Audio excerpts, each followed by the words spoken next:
La metodología está implementada en el paquete que se conoce como EV-Trees y fíjense que la bajada del paquete es básicamente aprendizaje evolucionario de árboles globalmente óptimos. Y esa es la clave. La clave es tratar de aproximarse a una optimalidad global en detrimento de una optimalidad eh, parcial, como es la que se obtiene en el método CART. Eh, la manera vamos primero a describir el algoritmo de una manera muy general y después vamos a ver un poco los detalles de este algoritmo. Como todo método genético arranca con una población inicial, en este caso va a ser una población inicial de árboles, que se empiezan con árboles que se llaman stem trees, que son árboles muy sencillos. Estos árboles iniciales son árboles que agarran todo el dataset y básicamente eligen una variable al azar, un punto de corte al azar, y eso genera dos nodos terminales, y cada uno de estos árboles se elige de la misma manera. Se elige una observación al azar, un punto de corte y se obtiene otro árbol. Y así se arma una población suficientemente grande de stem trees, de árboles con solamente dos nodos terminales, todos aleatorios y todos completamente distintos. Es de esperar que todos estos árboles, la mayoría o casi todos, sean una porquería desde el punto de vista de clasificación o de regresión, pero ahí no va a estar el punto va a estar que este es el arranque. El arranque son árboles muy sencillos, pero al mismo tiempo muy variados. Entonces, lo que se hace ahora es, y esto se va a repetir, así que más vale que uno tenga un buen método de evaluación, y este método lo propone, tenemos que tener algún mecanismo para ver el fitness, evaluar cuán bueno es el resultado de cada uno de estos árboles a los fines, por ejemplo, de realizar una clasificación. Y acá utilizaremos diferentes métricas, por supuesto, dependiendo si queremos hacer un problema de regresión. Normalmente en un problema de regresión vamos a usar un mean square error, y en un problema de clasificación usaremos algo parecido a una medida tipo accuracy o error de mala clasificación, o algo similar. Una vez que tengo estos árboles individualmente evaluados, lo que voy a hacer es, y este es el paso que se itera y se repite sistemáticamente, es elegir los que van a ser padres, los que van a generar el próximo offspring, la próxima generación. Vamos a elegir los padres entre los que mejor están evaluados, y a esos padres, que son los buenos de esta generación, que en nuestro caso al principio es la primera, lo vamos a producir una serie de alteraciones individuales a cada uno de ellos mediante operadores de variación. Se llaman operadores de variación.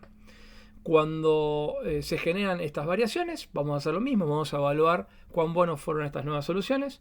Se van a elegir los que van a ser los sobrevivientes, que van a ser los padres de la próxima generación, y se vuelve a repetir esto hasta encontrar un criterio de parada que sea más o menos razonable, que en general es una cierta convergencia en la capacidad de clasificación o de el error de regresión o de aproximación que se comete.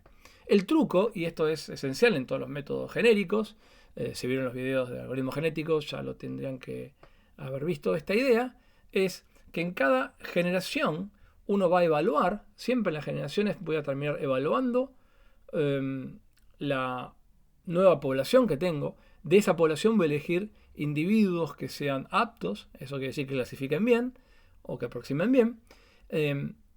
Voy a volver ahora a generar a estos individuos, como les voy a pensar de nuevo como padres. Voy a volver a aplicar variaciones, los cuales estas variaciones me van a volver a dar una nueva generación que va a ser evaluada, me va a producir nuevas generaciones que las voy a tomar como padres, y el ciclo se va a repetir hasta tener un resultado lo más óptimo que se pueda. Esa es un poco la idea. La clave, por supuesto, como en cualquier algoritmo genético, es cómo produzco, cuáles son estos operadores de variación. Y los operadores de variación en los árboles, por lo menos en este paquete, son 4 y son los siguientes. Un operador de variación es cada vez que se recibe un árbol y se lo quiera variar. Esto en general se hace aleatoriamente. Algunos árboles se los cambia y otros no. En general con alta probabilidad se los altera.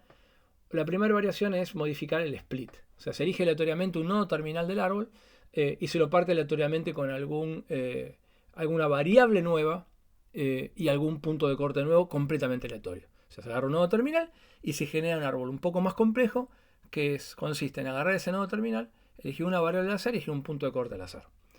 El otro mecanismo de variación es lo que se llama el podado. Se agarra aleatoriamente un nodo terminal y se lo poda. O sea, este es un poco la inversa, el podado es un poco la inversa del split. Acá se hace crecer el árbol en función de un nodo terminal y acá en realidad se lo achica eliminando uno de los nodos terminales que ya tenía, por supuesto siempre, y la clave es hacerlo aleatoriamente. El otro variación importante, que en general se lo llama mutación, y esto es esencial en todos los métodos genéticos, es elegir un nodo interno. Esto ya es mucho más drástico. Y ese nodo interno se le modifica la variable con la cual se parte el umbral de corte. Si el nodo interno que se elige es un nodo muy cercano a la raíz, es una alteración bastante drástica del árbol y es de esperar que el resultado sea muy distinto. Y por último, y este es uno de los grandes operadores más efectivos que tienen los métodos genéticos, es el operador crossover o, vamos, por qué no decirlo, sexual, donde lo que se hace es agarrar dos padres que de alguna manera, si estoy en una generación más o menos avanzada, ya han venido funcionando suficientemente bien, y lo que se hace es intercambiar entre ellos subpartes, subárboles entre los dos. Con la idea de obtener un offspring, una generación, que de alguna manera herede las características de los padres, pero que sean un poco distintos. Si lo mira bien y lo piensan un poquitito, esto después, ahora les muestro el paper, hay que tener un poco de cuidado en todos estos operadores, el de split, el de pruning, el de mutación y el de crossover. No todas las alteraciones aleatorias que estamos haciendo son compatibles con el árbol que tenemos, por diferentes motivos, entonces hay que tener un poquito de cuidado y no todas las alteraciones terminan funcionando, no solo dando buenos resultados, sino siendo coherentes. Entonces hay algunos pequeños detalles que hay que tener en cuenta. Todo esto está descrito en el paper del Journal del Software R, el paper que se llama Evolutionary Learning of Globally Optimal Classification and Relation Trees in R. Es un paper bastante sencillo de leer y explica un poco el funcionamiento del algoritmo y la lógica también conceptual de cómo funcionan básicamente los métodos genéticos. Bien. Una vez que de alguna manera tenemos este mecanismo, y este es de nuevo ahora en forma comparativa en el ejemplo que vimos antes, el resultado de un CAR tradicional y el método evolutivo, volvemos a repensar esta idea de por qué los métodos evolutivos funcionan bien. Porque la miopía que tuvo este árbol al cortar en este punto, de alguna manera, se ve superada si yo hago muchas pruebas aleatorias, porque aunque más no sea por azar, algún árbol tiene que haber podido llegar a alguna partición parecida a esta primera que está acá, basada en la variable y en este valor medio.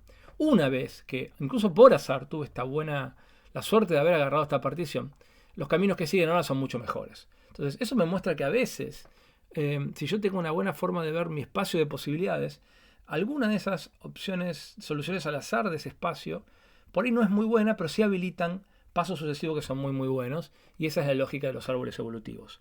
¿Cómo performa esto en general? Bueno, los autores acá muestran un benchmarking.